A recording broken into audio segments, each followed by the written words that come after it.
Shalom semuanya. Perkenalkan, kami dari kelas E Pendidikan Agama Kristen. Tujuan kami membuat video ini adalah untuk memenuhi tugas UAS Pendidikan Agama Pembimbing Pendidikan Agama Kristen. Saya di sini bernama Clarindri Clara Lada sebagai host 2 dan teman saya Asni Sabuna sebagai host 1. Saya Flora Pandi sebagai narasumber 1. Saya Hestilina Besilisin sebagai narasumber 2. Halo Sobat Pak, selamat datang di Ruang Podcast Iman dan Edukasi. Tempat kita ngobrol santai tapi berbobot soal iman dan kehidupan. Betul banget. Di episode kali ini kita bakal bahas topik yang lagi relate sama kehidupan remaja, yaitu kesehatan mental dilihat dari sudut pandang pendidikan agama Kristen. Dan pastinya kita nggak ngobrol sendirian. Sudah hadir 2 narasumber keren. Yang pertama ada Kak Flora Pandi. Hai. Yang kedua ada Kak Indah Besilisin. Hai. Shalom, senang sekali bisa bergabung. Terima kasih sudah mengundang. Sama-sama. Dan narasumber kedua, konselor Kristen yang aktif mendampingi remaja. Salam semuanya. Semoga obrolan kita kali ini bisa menjadi berkat.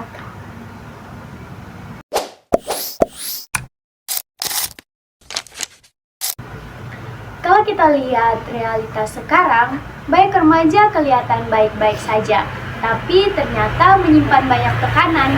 Menurut kakak berdua, masalah mental apa sih yang paling sering dialami oleh remaja zaman sekarang?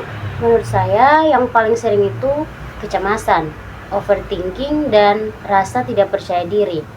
Banyak remaja merasa harus selalu cukup di mata orang lain, tapi lupa bahwa mereka sudah berharga di hadapan Tuhan. Oke, baik kalau begitu. Dari pengalaman pendampingan, bagaimana kondisi ini biasanya terlihat? Jadi, biasanya remaja jadi tertutup, gampang lelah secara emosional, dan merasa nggak punya tempat aman untuk cerita. Mereka butuh didengar, bukan langsung dinasihati.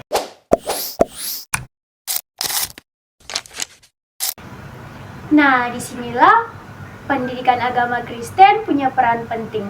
Menurut kakak berdua, bagaimana pendidikan agama Kristen bisa hadir menjawab isu kesehatan mental ini? Jadi, PAK itu bukan cuma soal hafalan ayat atau teori iman, tapi soal membimbing remaja mengenal Tuhan yang peduli dan mengasihi mereka secara utuh, termasuk kondisi mental mereka. Lalu, apakah pendekatan iman masih relevan untuk masalah mental di era sekarang? Masih sangat relevan. Iman memberi pengharapan. Ketika remaja tahu bahwa Tuhan mereka apa adanya, itu jadi kekuatan besar untuk bangkit dan pulih.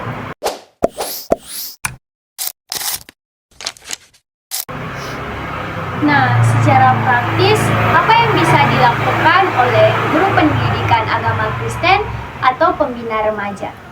Jadi, mulai dari hal sederhana, kita bisa membangun relasi, membuka ruang diskusi, dan menyampaikan firman Tuhan dengan bahasa yang dekat dengan kehidupan remaja.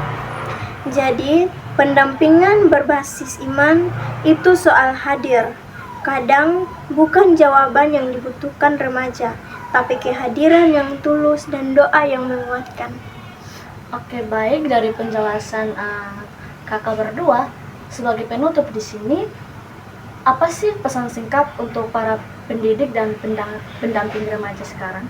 Jadi pesan singkat yang saya akan berikan yaitu, jadilah pendidik yang peka dan berempati.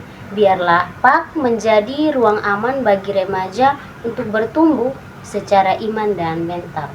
Dan ingat bahwa iman Kristen bukan beban, tapi sumber pengharapan bagi remaja yang sedang berjuang.